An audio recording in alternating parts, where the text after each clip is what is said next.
ਸਤਿ ਸ਼੍ਰੀ ਅਕਾਲ, ਤੁਸੀਂ ਦੇਖ ਰਹੇ ਹੋ ਨਿਊਜ਼ 18 ਪੰਜਾਬ। ਮੈਂ ਤੁਹਾਡੇ ਨਾਲ ਗਗਨਦੀਪ ਕੌਰ ਤੇ ਇਸ ਵੇਲੇ ਦੀ ਵੱਡੀ ਖਬਰ ਦਾ ਰੁਖ ਕਰਾਂਗੇ ਤੇ ਖਬਰ ਹਿਮਾਚਲ ਤੋਂ। ਹਿਮਾਚਲ ਦੀ ਸਿਆਸਤ ਦੇ ਨਾਲ ਜੁੜੀ ਹੋਈ ਇਸ ਵੇਲੇ ਦੀ ਵੱਡੀ ਖਬਰ ਹੈ। ਇੱਕ ਵਾਰ ਫਿਰ ਤੋਂ ਕਾਂਗਰਸ ਦੇ ਵਿੱਚ ਸ਼ਾਮਿਲ ਹੋ ਗਏ ਨੇ ਪੰਡਿਤ ਸੁਖਰਾਮ ਜੋ ਕਿ ਬੀਜੇਪੀ ਦੇ ਵਿੱਚ ਸ਼ਾਮਿਲ ਹੋਏ ਸਨ। ਇਸ ਤੋਂ ਪਹਿਲਾਂ ਕਾਂਗਰਸ ਦੇ ਵਿੱਚ ਸਨ, ਲੇਕਿਨ ਹੁਣ ਇੱਕ ਵਾਰ ਫਿਰ ਤੋਂ ਕਾਂਗਰਸ ਦੇ ਵਿੱਚ ਸ਼ਾਮਿਲ ਹੋ ਗਏ ਨੇ। ਸੁਖਰਾਮ ਦੇ ਪੋਤੇ ਆਸ਼ਰय शर्मा भी कांग्रेस ਦੇ ਵਿੱਚ ਸ਼ਾਮਿਲ ਨੇ। ਇਹ ਦੱਸ ਦਈਏ ਕਿ ਭਾਜਪਾ ਦੀ ਟਿਕਟ ਨਹੀਂ ਮਿਲਣ ਤੇ ਕਾਂਗਰਸ ਦਾ ਉਹਨਾਂ ਨੇ ਹੱਥ ਫੜਿਆ। ਮੰਡੀ ਸੀਟ ਤੋਂ ਪੋਤੇ ਆਸ਼ਰਿਆ ਦੇ ਲਈ ਉਹ ਟਿਕਟ ਮੰਗ ਰਹੇ ਸਨ। ਸੁਖਰਾਮ ਦੇ ਬੇਟੇ ਅਨਿਲ ਸ਼ਰਮਾ ਹਿਮਾਚਲ ਸਰਕਾਰ ਦੇ ਵਿੱਚ ਮੰਤਰੀ ਵੀ ਨੇ।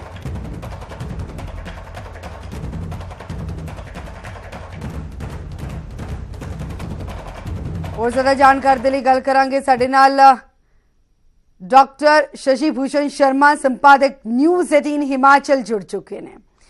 शशि भूषण जी, क्या कहिएगा, किस तरह के समीकरण जो है इस वक्त बनते हुए नजर आ रहे हैं, क्योंकि पोता जो है कांग्रेस में लेकिन बेटा बीजेपी में, और ऐसे में घर वापसी जो सुखराम ने की है, तो किस तरह का माहौल, किस तरह के समीकरण? देखिए गगन, आप जानती हैं कि राजनीति पल पल बदलती है कई बार, और राजनीतिक खेल ही परमुटेशन कॉम्बिनेशन का है जी।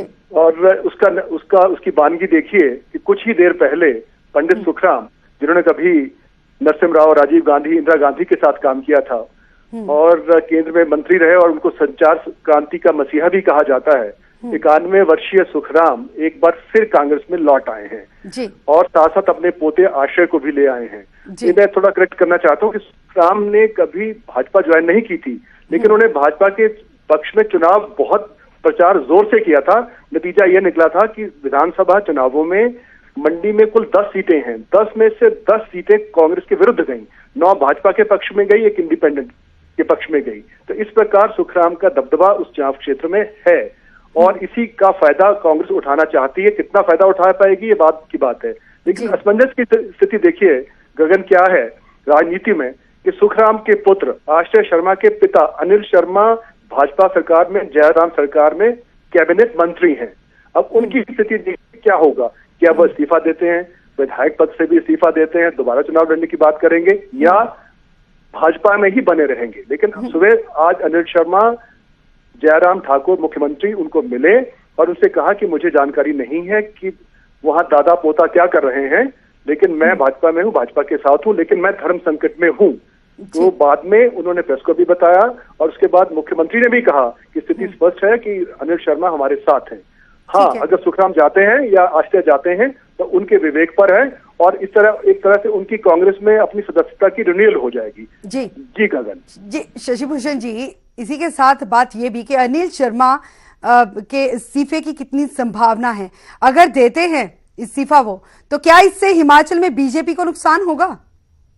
देखिए, बात तो स्पष्ट है कि सुखराम असली क्लाउड अगर देखा जाए, अनिल शर्मा बेशक मंत्री हैं, लेकिन असली क्लाउड, पॉलिटिकल क्लाउड जिसको हम कहते हैं, वो सुखराम, पंडित सुखराम का है।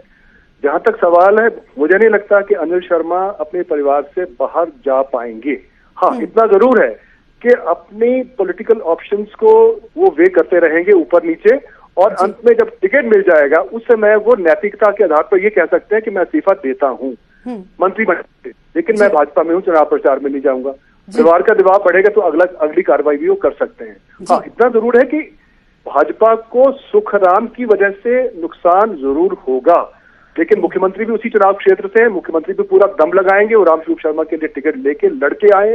अब देखना यही होगा कि आश्रय को अगर टिकट मिलता है तो पंडित सुखराम सीधे निकलेंगे। और दूसरी बात गगन में ऐड करना चाहता हूं कि क्या वीरभद्र सिंह, जो कांग्रेस के कदावर नेता, 6 बार के मुख्यमंत्री, 3 बार के केंद्र में मंत्री, क्या वो आश्रय या पंडित सुखराम के परिवार के किसी सदस्य को बर्दाश्त कर पाएंगे कांग्रेस में या नहीं? उनकी अगली चाल क्या होगी, ये भी देखने वाली बात होगी। क्या वो पार्टी के साथ बाहर निकलेंगे या फिर मंडी ना जाकर बाकी तीनों क्षेत्रों में चुनाव प्रचार करेंगे? तो जिस तरह की अभी स्थिति बनी हुई है, सुखराम जो कि कांग्रेस में घर वापसी की तरफ गए हैं, तो क्या एक बार फिर से पंडित सुखराम मौकाप्रस्त निकले हैं? क्योंकि 2017 में विधानसभा चुनाव में से ठीक पहले सुखराम जो परिवार है कांग्रेस छोड़कर बीजेपी में शामिल हुए थे। देखिए, आप तो जानती हैं कि पॉलिटिक्स में सब जायज होता है। नैतिकता कौन देखता है? सवाल तो यह कि मुझे कन्वीनियंस की बात है, समटाइम्स वी से it's marriage of convenience, politics of convenience, सुविधा की राजनीति है, कहाँ गोटी फिट करके आदमी आगे बढ़ सकता है।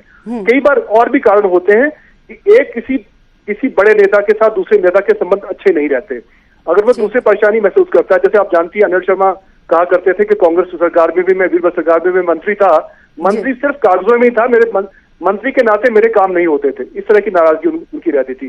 वीरभद्र सिंह और सुखराम के 36 का आंकड़ा पूरे देश को पता है, पूरे प्रदेश को पता है।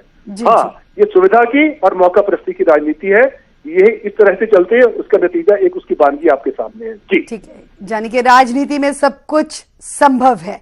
जी डॉक्टर शशि भूषण जी, हमारे साथ बातचीत करने के लिए आपका शुक्रिया। संपादक न्यूज़ 18 हिमाचल डॉक्टर शशि भूषण शर्मा साडे नाल फोन लाइन थे, जिन्होंने दस्सिया है कि एक बार फिर तो कांग्रेस ਵਿੱਚ शामिल होए ने पंडित सुखराम, लेकिन इस दे नाल ਇਹ ਵੀ ਦੱਸ ਦਈਏ ਇਸ ਦੇ ਵਿੱਚ ਜਿਸ ਤਰ੍ਹਾਂ ਦੀ ਸਮੀਕਰਨ ਬਣਦੇ ਹੋਏ ਨੇ ਕਾਫੀ ਤਰ੍ਹਾਂ ਦੇ ਸਵਾਲ ਵੀ ਉੱਠ ਖੜੇ ਹੋ ਰਹੇ ਨੇ, ਕਿਤੇ ਨਾ ਕਿਤੇ ਸੁਖਰਾਮ ਤੇ ਮੌਕਾ ਪ੍ਰਸਤ ਹੋਣ ਦੇ ਵੀ ਇਲਜ਼ਾਮ ਲੱਗ ਰਹੇ।